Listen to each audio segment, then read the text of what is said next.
Hai, apa kabar semuanya? Semoga kabar Anda baik-baik saja.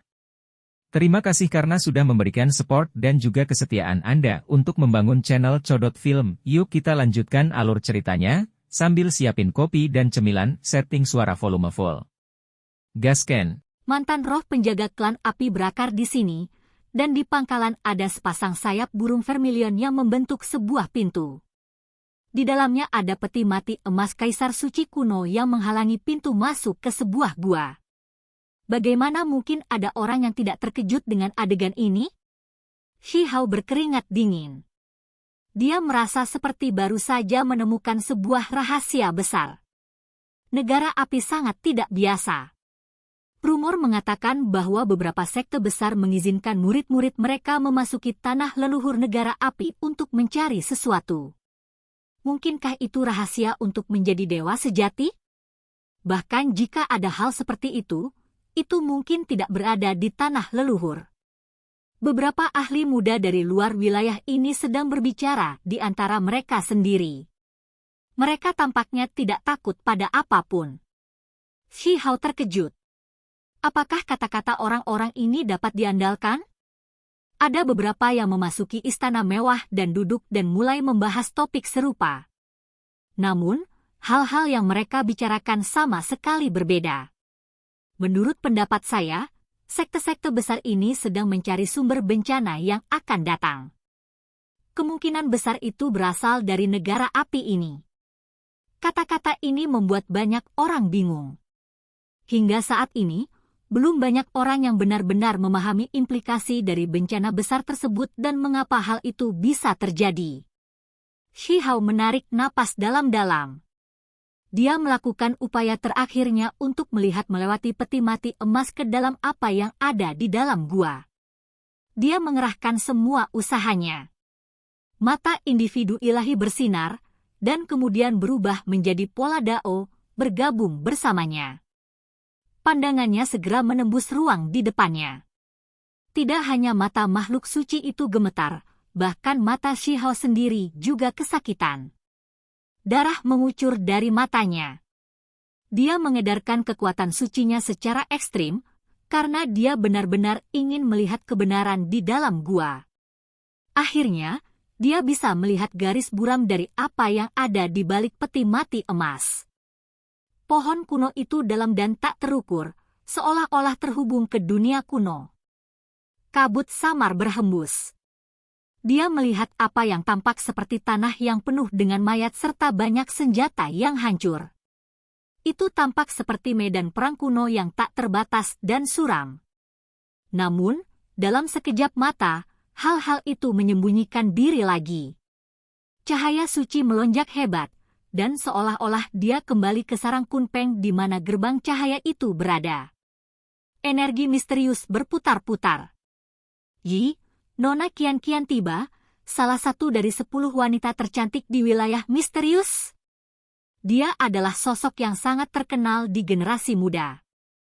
Seseorang bergumam dengan ekspresi berapi-api di matanya. Shi Hao telah menyelesaikan penyelidikannya. Ketika dia melihat keluar, dia melihat seorang gadis muda. Justru makhluk cantik dari luar wilayah ini yang dilihatnya saat baru saja memasuki ibu kota negara api. Dia jelas bukan dari ras manusia, karena ada jejak berbentuk belah ketupat di antara alisnya. Selain itu, ada juga sepasang tanduk giok di dahinya yang tampak seperti tanduk naga. Mereka cukup pendek, dan mereka mengalir dengan cahaya di sekitar rambutnya. Itu memberinya tambahan rasa keindahan yang unik. Terlepas dari ini, perawakannya tidak jauh berbeda dari ras manusia. Penampilannya sangat lembut dan indah, namun, dari waktu ke waktu, kilatan tajam akan muncul dari matanya. Wilayah misterius. Kilatan cahaya terbang melewati mata Shi Hao, karena dia tahu bahwa orang tuanya sendiri telah memasuki wilayah misterius itu. Pada akhirnya, kakeknya juga pergi ke sana. Dia benar-benar ingin mengetahui keadaan wilayah itu, tetapi jarang makhluk dari wilayah itu masuk ke wilayah ini. Kali ini, pembudidaya dari lebih dari satu wilayah memasuki wilayah gurun. Ada beberapa orang di sekitar Lady Qian, dan mereka semua cukup kuat. Jelas bahwa mereka semua adalah tokoh terkenal dari wilayah misterius. Mereka memilih meja dan semua duduk bersama. Nona Qian, saya pernah mendengar bahwa sepupu jenius Anda yang lebih tua telah sukses baru-baru ini dan telah kembali dari sekte barat. Apakah dia tidak datang ke wilayah gurun? Berdasarkan karakternya, setelah mendengar tentang pertempuran dua saudara batu, dia pasti akan datang. Banyak orang gemetar dalam hati. Meskipun dia diterima di sekte barat, dia tidak tampak seperti seseorang dari sekte seperti ini sama sekali.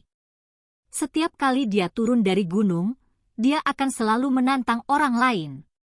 Dia penuh semangat, dan sepertinya dia akan menantang siapapun yang dia lihat. Dia adalah individu yang sangat menakutkan.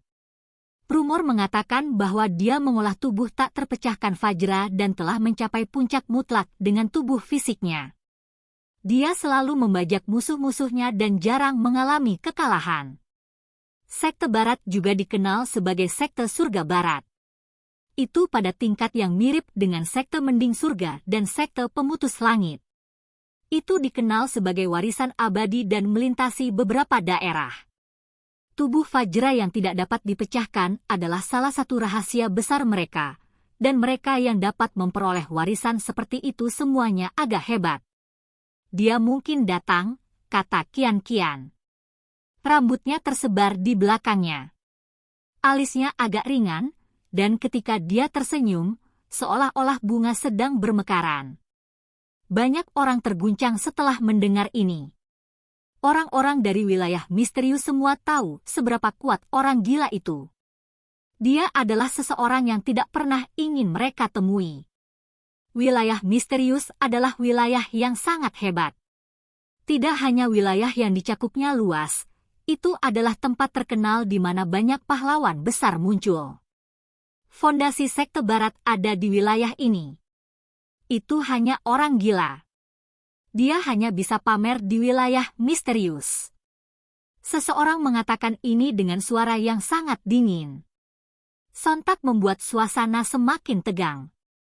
Sebenarnya ada seseorang yang berani berbicara seperti ini, seolah-olah mereka tidak mengkhawatirkan orang gila itu sama sekali.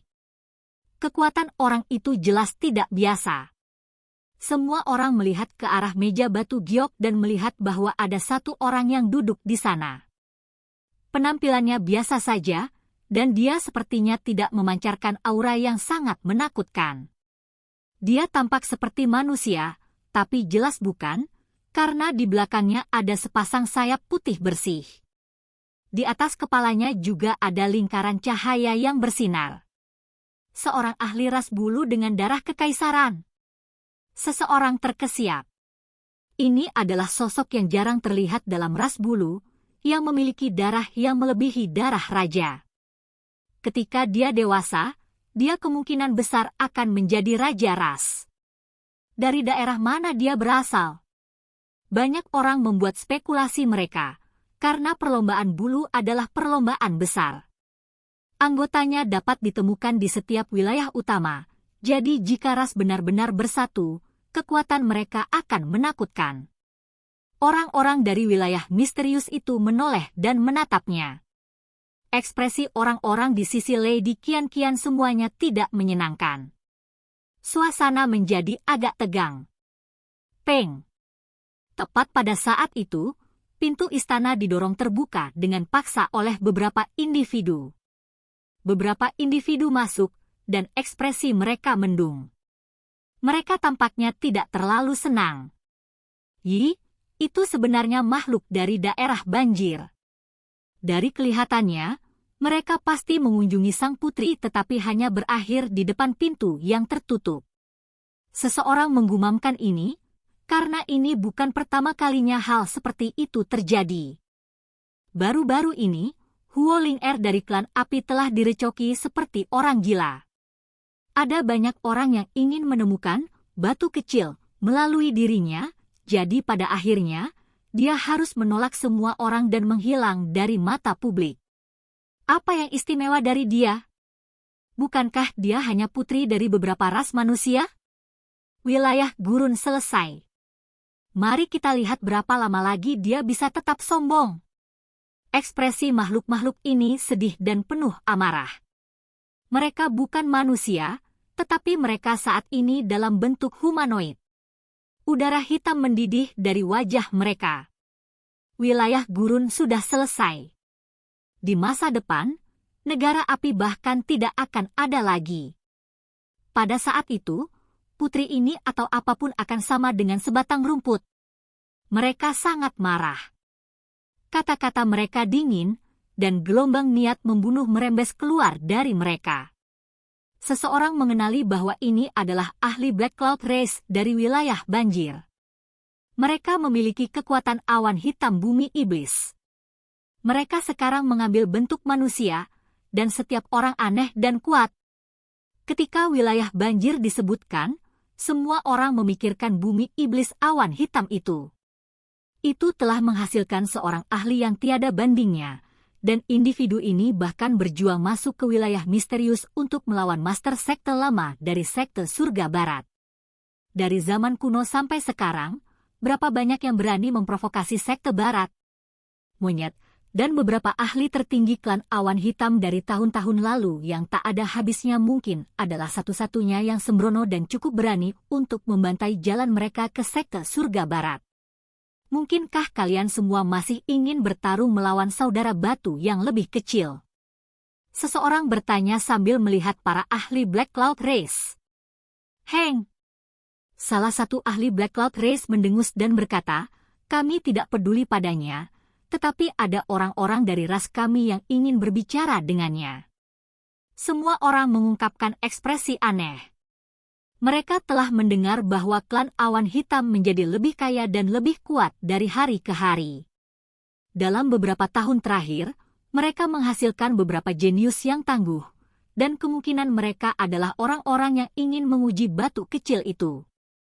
Makhluk-makhluk dari luar wilayah ini terlalu mendominasi. Mereka sangat tidak sopan terhadap wilayah gurun kami. Seseorang bergumam. Secara alami ada beberapa ahli manusia di sini. Wilayah gurun hanya memiliki pegunungan ilahi kuno yang memiliki semacam dukungan.